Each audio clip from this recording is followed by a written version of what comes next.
Welcome to the Put On Waivers Media Group, home of the Put On Raiders podcast and the Student Body Right podcast. This is your place for the best breakdowns and the best insight for those who fight on and bleed silver and black. Now, here are your hosts, Dwayne Douglas and Ryan Holmes.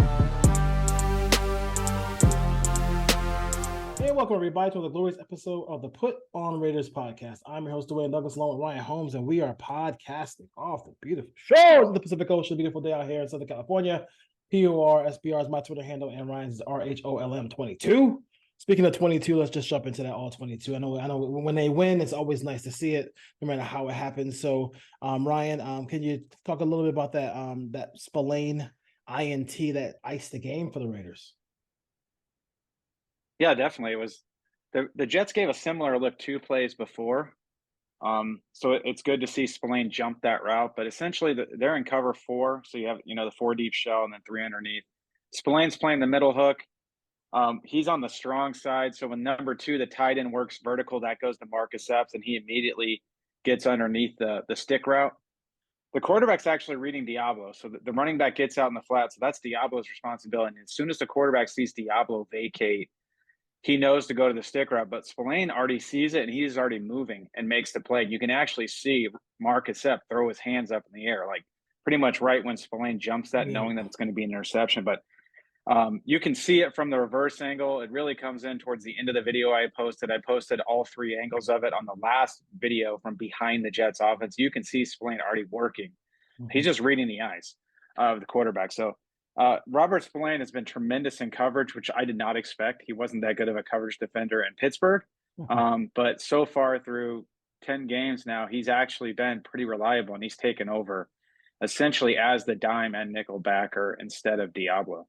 And that was one of the one things that I clowned Ziegler for saying, but he was right because he has been good in coverage. So good for Spillane. And this is a guy who has a very similar track record to the NFL as his head coach. I think that's why they connect so well as far as undrafted free agents coming up. And he was Defensive Player of the Week. Don't want to forget that. And the AFC, yeah. And AFC, yeah. Malcolm Kuntz, a crowd favorite. Got a little bend on the edge here and got to the quarterback. Yeah, this was Malcolm Kuntz's best game as a pro. He got close to the quarterback several times, and it's starting to come together. Now, I don't know. Obviously, Mekhi Becton's a large human, yes. But having to move from the right side back to the left, clearly the smaller Kuntz with the speed off the edge gave him fits. And you can see some of the handwork starting to come together with Malcolm Kuntz, especially on the strip sack. You can see him. He goes double hand swipe and then kind of just dips and bends under Becton, who has a hard time bending at that size, and turns the corner. And goes for the football and knocks the football out. So the Jets were lucky to recover that one. It could have been a huge play where the Raiders would have got the ball, I believe, inside the 15 or the 10-yard line of the Jets. But Malcolm Kuntz turning the corner. Malcolm Kuntz had another one with a long arm where he got close and just drove Becton back. So we'll see if that continues. The Raiders need that production opposite Max Crosby because they're not getting it really from Tyree Wilson. Malik Reed hasn't really been asked to rush the passer when he's been in. So they need that juice opposite Crosby coming from Kuntz. 4th down in your own territory. They could have easily, said they could have punted the ball there, but they decided to go for it. A little fake tush push there with DeAndre Carter making a big play. Yeah, you can't even see Carter. He's like he's tiny down in the backfield. Yeah, he's like right behind the guard. They actually stole this play. This is what I like about Bo Hardegree. The Eagles ran this play against the Commanders. I believe it was at the end of October. So 3 weeks ago, Bo Hardegree and his staff saw this on film and decided to incorporate it themselves. But essentially, it's a sweep. The key here is Jermaine Illuminor has to get the edge. He has to reach the defensive end with that reach block and then seal him, which he does a great job on here. This play is made by Jermaine Illuminor, and then it's just once that reach block is made, then you have Myers out front. You have Jacobs pulling. Jacobs actually doesn't really get a block. He kind of misses the guy, but you only need a yard, and Carter's so quick as a return guy that he turned the corner, picked up a nice gain. Being in the stadium, the crowd erupted after this play was made. It was loud. But it's good to see the creativity that Bo Hardegree is bringing to situational football and not just being stubborn and being John Gruden and running Zach Crockett up the middle on 3rd and 1 against the Patriots in that game, or even with Josh McDaniels just wanting to run like power football, and we're just going to smash it down your throat when the defense knows what's coming. To be able to throw these curveballs or changeups in and pick up these big first downs, that was a huge play in the game. Yeah, no question about it. And I listen, there's football games played throughout the day, and there's football games played on Saturday. It's good to know that you have an offensive coordinator who doesn't mind taking a peek at some of those plays and say, "Hey, we can steal some of that stuff and use it for our team," because the Raiders do have a lot of different ways to attack you, if you will. So that's always good to see. I'm gonna look over some stuff with the Eagles here, and this is like a 5 wide receiver here for Jalen Hurts, and the Eagles are playing the Dolphins, so the kind of ways to get move the football against the Dolphins here. 5 wide receivers, and you have everybody's kind of going deep down the field, and then it's an old Madden play, right? And then you just drag the tight end over the middle. That could be a play that obviously can Michael Mayer can run pretty easily. Dallas Goedert had a really good game against the Eagles. Here you see him on the over route, getting the play down the field, getting the ball to the 6-yard line in the red zone here. I do like his matchup could help the Raiders move the football against a defense that's been playing very well. It might be hard to get the ball to the wide receivers with the 2 corners that the Miami Dolphins have on this team. Now on offense, real quick, this team is just they have so much motion and speed on this Miami offensive unit, and they do a good job of putting people like you see Jalen Waddle here in the slot area, so it's hard to get your hands on them. Same thing on the next play you'll see with Tyreek Hill. They do a good job of those things, and they also have a quarterback who can anticipate throws and do all those things like that. The ball is just out, and you take one false step with that motion, and then the ball's by your ear hole. So it's going to be interesting to see how they kind of combat that.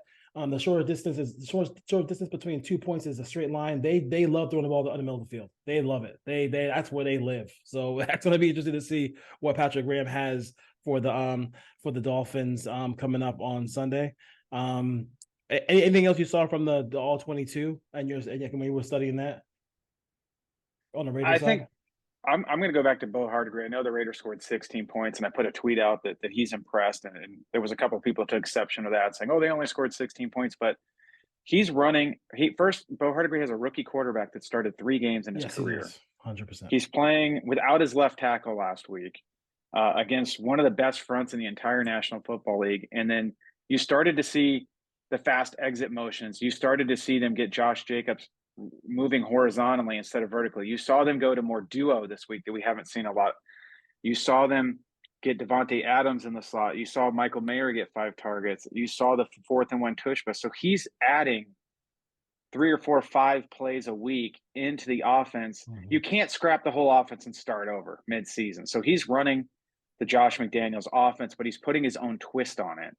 And he's taking advantage. Renfro ran a lot of those motions last week too, where he's coming in motion and then right at the snap, he's working upfield. So you saw Renfro do it and you saw Tucker do it. So they're taking stuff from other teams to help their team, which Josh McDaniels never did. So the fact they scored 16 points, yeah, that's not ideally what you want to do, but against the team they faced, they did enough to win the game. And they were able to convert when they needed to convert. Had Josh Jacobs not fumbled late, had they not taken a couple of sacks, like they could have easily gotten to 23, 26 points last week if it wasn't for a play here or there. So I'm going to tip my cap to him. And he's auditioning for the Raiders offensive coordinator position, but all the other teams in the league are watching the Raiders right now and trying to see what he's doing. And they're going to have openings. It wouldn't shock me to see him interview for some offensive coordinator jobs around the league in the offseason if the Raiders don't retain him. Now, I'm not saying he's the next Andy Reid or he's the next Mike McDaniel or he's the next Kyle Shanahan, but it's throwing on the film after watching a year and a half of Josh McDaniels, it's night and day. That it's the offense is getting out of the 90s and we're starting to get some modern day football into the playbook. No question. And it just seems like he was that some of these guys were just there because McDaniels had to hire people. It wasn't like when McDaniels had a meeting with them that they actually listened to what they had to say. I mean, because I don't get that feeling at all as far as that goes. It's almost like he's building like a cake and he keeps putting layers on layers and layers and layers on it, and it just comes out pretty well for him. So as far as the Dolphins go, when I was looking at them too, is just they will stretch you out with all this motion stuff, and then when they sneak those runs, they may not run it like often, but like when Mostert, and I think they get the other running back this week too as well. It's it's hard to keep that gap discipline, and you end up giving up a big play in the run game. So like they can do a lot of different things. You just have to stay disciplined for the Raiders in this game. I mean, that's the only chance they really have, and I think also just keep moving the football and keep scoring. It's going to be like you mentioned that they could have had more points against the Jets in this game. I think for some reason when they got to the red zone, they ended up going 4 wide like a lot in the first half. I was like, cousin, let's just do what we do. The team has an identity. Once they got that short stuff to Jacobs, got them short passes. They kind of seem like they're going in the right direction. I also think, one play I want to mention too, if Tucker had a reverse in the game. If he stays up the sideline, I'm like don't touchdown. I was like, where are you going? So follow the big guy on the outside. He could have scored on that one. Yeah, it's interesting on that play. You saw Michael Mayer go in motion and then reverse pivot out and come as the lead blocker. I don't know if that's like a San Francisco type play. I don't know if San Francisco ran that play, but he saw that somewhere because the Raiders haven't done that all year. And you actually saw them on the very last play on the 3rd and 4, with a minute left of the game. They ran a similar look where they brought Mayer in motion and he reverse pivoted out. They pulled the guards, play action, the ball that got knocked down where you wanted to run the ball, so Miami had to use so that the Jets had to use the last time out. Austin Hooper actually, both tight ends thought they were catching the ball. If Austin Hooper stays on his guy and blocks Jermaine Johnson, that's an easy first down from Michael Mayer. So it didn't work, but the play design was creative. It's something the Raiders haven't shown all year. It's something that they showed earlier in the game, and they called something else off of kind of the same look. So that was good to see. Had they converted that, like Raider Nation would be singing the offensive coordinator's praises today. So it was a great design, great play call. It just wasn't executed because I think the tight ends, they didn't know which one was blocking, which one was supposed to get the screen. Yeah. So the Raiders enter this game as I don't know if I saw this correctly, 12.5-point dogs in this game, like 11 point dogs in this game. Let's game plan. One team averages 14.5 more points a game offensively, so that could be why. That could be why. The Dolphins are good, and the Dolphins only have like losses to like really good teams. So teams that would play in the Super Bowl. So I totally understand. Let's game plan this up real quick. Offensively, what do the Raiders have to do to kind of to keep this game close? Because Miami off of a bye week is ready to kind of, and they've been hearing about Antonio Pierce and the Raiders defense has given up nothing, and they're ready to kind of explode. Yeah, so just looking at their defense, they give up quite a few points. Like the Dolphins are giving up 25 points a game, which is 26th in the league. But when you look under the hood, they're 13th in run defense, 13th in pass defense, and they're 12th in third down conversion. So it sounds like when teams get in the red zone, they're scoring touchdowns against them. So that's number one. The Raiders have to score touchdowns in the red zone. This is going to turn into a track meet. So they're going to have to put points on the board. They're going to have to run the football and keep that Miami offense off the field and control the clock. And to do that, they're going to have to convert on third down and not turn the ball over. You can't give this team short field. So again, it's going to come down to the offensive coordinator being creative, showing stuff Miami hasn't seen, adding wrinkles in. They're going to have to attack the middle of the field. They're not going to throw the ball outside like they have against Jalen Ramsey, and you have Xavier Howard out there. So the weakness of this team is probably, the linebackers and Jerome Baker, and then I believe it's David Long Jr. They can attack Javon Holland. I don't know if he's playing in this game, but the other safety and Brandon Jones. So schematically, they're going to have to get Devontae Adams in the slot, Jacoby Myers in the slot, get away from those outside guys. So this could be a big game for whoever's in the slot, whether that's Renfro, Adams, Myers, and then obviously the tight end. And then they're going to have to slow down that pass rush by getting the screen game involved. But this is not complicated. Again, they have a rookie quarterback, so sometimes the play calling might look a little vanilla, but they have to protect him. You can't get him in 3rd and 12, 3rd and 18, and dial up a deep pass and take a sack when you're in field goal range. But the key to this game is convert on 3rd downs, run the football, and when they get in the red zone, they have to score. So that's asking a lot of this offense. We haven't seen them do that this year. But lately, the last 2 games, they have gotten the run game. As Antonio Pierce said yesterday, the defense and the run game are in the suitcase. They're ready to go. So let's hope it travels, because they're going to need both of those to win this game. Yes. And also, I think 2 of the things I always look at for an offense is yards per attempt and passing. And then what are they average rushing? And they're at 8.6. They're second to San Francisco as far as that goes. And it's funny, the three teams in the top 3 in that category all run the kind of San Francisco, Shanahan type offense. And then in the running game, they're averaging I got to double check the rushing thing, because I'm gonna make sure that's correct, because I think it's saying they're rushing, they're averaging 6.5 yards per carry, which they have a lot of huge offense. On offense. They have a lot of huge. They have a lot of huge runs in this offense. I just want to make sure that stat is correct before I put it out there. Let's go to rushing real quick, because I had it. That's what just double check that now. Go ahead. Just looking real quick, the red zone defense for the Dolphins is ranked 28th. They're giving up a touchdown 68% of the time. So that's what's hurting them more than anything, is they're not stopping teams from scoring touchdowns when they get down there. Yeah. On the Dolphins offense real quick, they're number 1 in scoring. They're number 2 in rush yards per game. They're number 1 in pass yards per game, and they're number 1 in yards per game. So they're 16th in 3rd down conversion. So they're not converting a lot of 3rd downs, but they're not getting into 3rd downs because they're getting such big chunk plays. Exactly. So one of the keys is to get them in 3rd down, but they treat 1st down like 3rd down on this offense. Like, listen, it's a fun offense to watch. It's a fun offense to watch. No question about it. So I can't really say anything more about it. It's a fun offense to watch. So we hopefully that the Raiders can just keep it. If they can just keep it within 27 to 20 points in this game, that first drive, that first tally by McDaniel is going to be. He's been we have a really good play caller. He's been itching to call plays for about 2 weeks now, so I can imagine that he's ready to go as far as that goes. Trying to think, they could definitely obviously to continue. Cole is always a big factor. Carlson's always a big factor. But I think, what are we gonna have it like Cole, Carter, and Carlson now? I mean, if Carter's gonna keep making plays in special teams, those anything you can get from the return game is always welcome.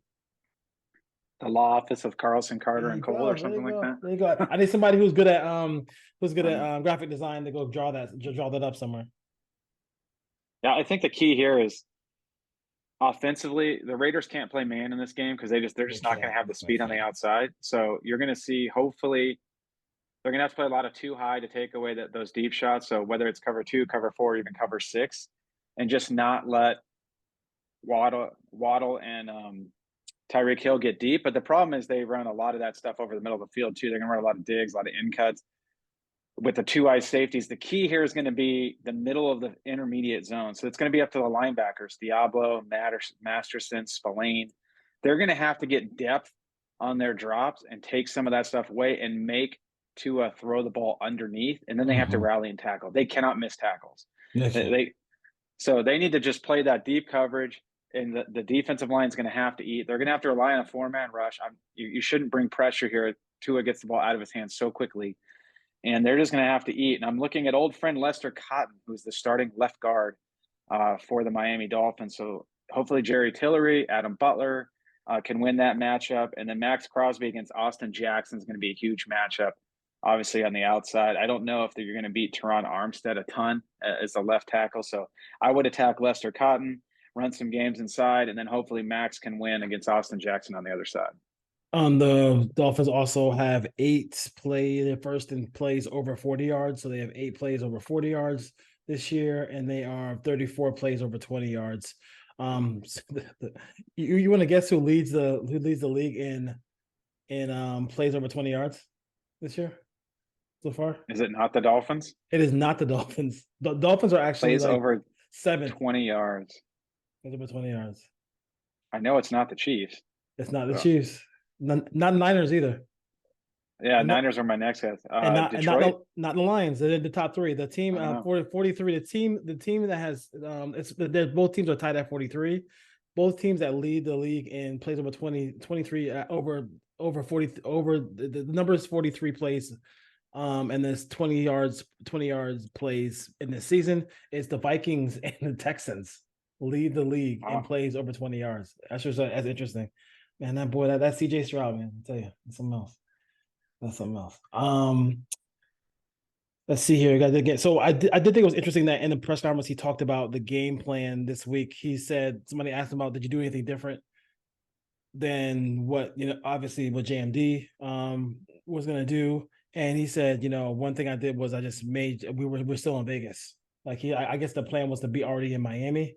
I thought that was interesting. And then they're doing the whole like 6 o'clock in the morning practice at 10, trying to get ready for that game. I don't know. I think the biggest thing is just how they like. I'm not sure the weather's going to be like, but the heat is usually what kills teams when they go to Miami. As far as that goes, I don't know if you're checking that right now, but I want to see like what the humidity is like, because in that state in that Hard Rock Stadium, there's a shade side and then there's a sun side, and usually the visiting team is on the sun side. And usually teams don't wear jerseys like the Raiders. They can say the Raiders. I'm sure the Raiders will be in black, be in all black as far as that goes. Last time I seen the Raiders play in white jerseys in Miami, it was a night game, so it wouldn't even matter. It was I think they won that game with Jack Del Rio and Marshawn Lynch. It doesn't look bad Sunday. The high is 80 with sun. It was humidity. 7 mile an hour winds, 15% chance of rain, humidity 71%. 1%, yeah. So that's what. Not terrible. You could not terrible. Not terrible. Not terrible. So we'll see as far as that goes. Charles Barkley, terrible. I love that. What are your other thoughts about this game? Obviously, it's one of those swing games. Like when the season started, nobody. I mean, I think people thought that this probably would be an L or a really hard game to win. But this is obviously a big swing game in the schedule, where if they won this game, it'd be like, oh shit, the Raiders might make the playoffs.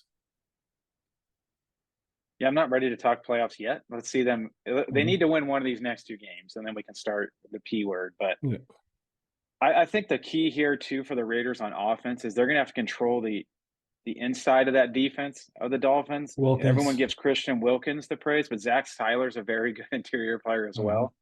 The other defensive tackle, and then obviously they have Jalen Phillips and Bradley Chubb outside. So the Raiders have to control the line of scrimmage in this game, and they have to tackle defensively, and they're going to need some turnovers. So the Raiders don't have as much talent on their roster as the Dolphins do. The Dolphins are a very fast, talented team. So it's going to come down to tackling, turnovers, lack of penalties. They can't get into 2nd and 15, 2nd and 20, because those are going to be drive killers. They can't give up big pass interference plays down the field. So they're going to need a lot of things to go right and check a lot of boxes to win this game. I'm not saying it's impossible. It's going to be a tough task, an uphill battle for this coaching staff.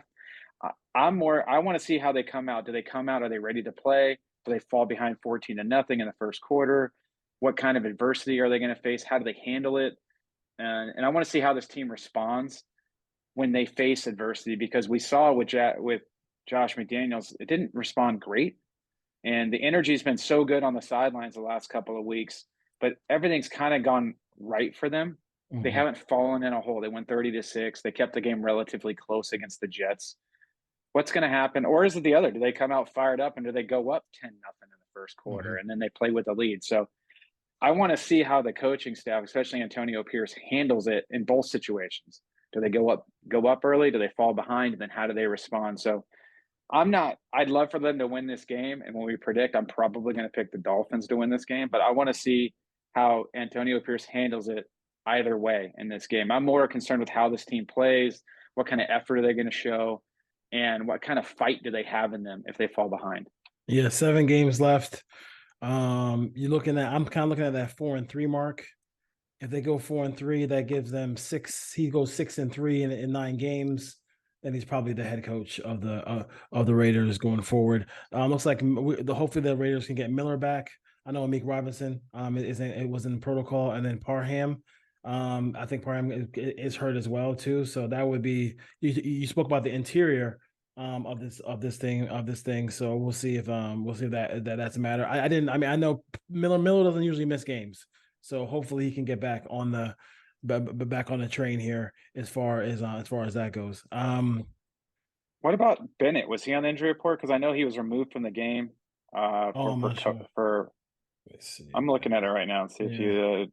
Who do It you says have? full practice. So he was no, and that's Jacob Johnson. He's not on the injury report. So it looks like Bennett should be available as well as Roderick Teamer was activated Teamer as is well. back. So. Teamer is back. So we talked about special teams as well. So that definitely is something to check out too as well. Teamer is a guy who definitely helps out and gives depth. I thought Hall came in and played pretty well as far as getting some tackles in there too. Like he's been a sure tackler. They have a couple of sure tacklers on this team in the secondary with Hobbs and Hall. Sometimes it's hard to play those guys together, but we'll see as far as that goes. Do you have a prediction? Yeah, Bennett. If Bennett plays, I would still play Hobbs, Hall, and Peters and just play zone. I don't want to see Bennett jogging after Waddle or Tyreek Hill down the field on some explosive plays in this game. And then tackling wise, I don't know if you can have Bennett and Peters out there at the same time because neither one of those guys is a very good tackler. Yeah. I'd much rather go with the other three with Hobbs, Hall, and Peters. Predictions. I think this game is closer than the experts think. I think Daniel Jeremiah was the lone wolf on NFL Network. He was the only one that picked the Raiders to win this game. Yeah. I think the Raiders keep this close. I think it's close in the fourth quarter, actually. I think the Dolphins just have too many playmakers in the roster, and they make a play, early, mid-fourth quarter to kind of take this game. But I'm going to pick Dolphins 27, Raiders 20. So I think it's a touchdown game. I just think the Dolphins have way too much firepower. I think the defense keeps them in it. They keep them under their season average of 31.7 points a game. I think the Raiders get a little bit over their season average of 17. I just think the talent gap is too big for them. Unless something crazy happens and there's 3 or 4 turnovers, a pick six, special teams. But I do think the Raiders make a game of this. So I don't know if you can see, it probably won't show, but you can't see it, but I literally pat 27-20 here as well. It just makes sense. I think it maybe the Dolphins lead and the Raiders come back to make it close, but I do think it's going to be 20. I think it's going to be around that 21, 21, 28, 21, something like that. But that's still, they just still need to, like I said, we're being realists, and I think I'm saying to myself, if they can just somehow split these 2 games. I'm a realist this week, but I'm not going to be next week because I have a feeling the Raiders match are better with the Chiefs than they do the Dolphins. And I didn't want to verbalize that, but I felt the same way. Because it seems weird to say that, but I mean the way the Chiefs have been playing, yes, I will agree. It all depends on what the guys who hold the yellow flags, because those guys have definitely helped the Chiefs and great They're deal. Swifties This year, or Swifties. Oh my God. So I don't know. She might not want to show up in Vegas. There's no concert that day. Maybe she'll do the halftime. So that would be. Can you imagine Mark Davis? Could you imagine with a Chiefs jersey on? Oh my God, that would be crazy. Yeah, you can't go from Rick Ross to go to Taylor Swift, if you will. But all right, Raider Nation. I think the game is close. I think they find a way to keep it close. I think the way they play, if they can just continue to, I think the biggest thing is just they don't give up a lot of they're not giving up a lot of big plays, and if they can just keep doing what they do in the red zone defensively, that'll keep the game close. But I still think it's going to be hard for me to see this team from Miami to not score somewhere between 24 and 30 points in this game. I think that's the hardest when they're at home, especially with no elements or anything like that. I think it's a tough game to keep them on a bye week from scoring. So last week, my bold prediction was Michael Mayer scores his first touchdown. Okay, this week's bold prediction, gotta hear this one. The new guy, number 13, Hunter Renfrow, finds the end zone this week. Oh, okay. I was gonna say. I thought I thought you were going. I thought you were going. Jones, Jones INT this week. No, I don't know if Jones is going to play. He probably doesn't have the playbook. So, but I put it in the universe. Hunter Renfrow will find the end zone this week. Who's their slot corner? I mean, that makes a lot of sense. That makes a lot of sense because Kodai, something. yeah. Like that. So we'll see. The crowd obviously in Vegas loves Hunter Renfrow because you can hear it. I think he only had one catch, but that one catch, the crowd went nuts. I thought he picked up the first down on that play anyway, so I'm not sure. That was a bad spot. Even looking at it in the stadium, it was a bad spot, and then looking at it on the all 22, it was about a half a yard too short. From his waist up was past the yellow marker, which is way past the first down marker in real life. So it is what it is. All right, I know you gotta go. Have fun in Euclid. Take care. All right, take care.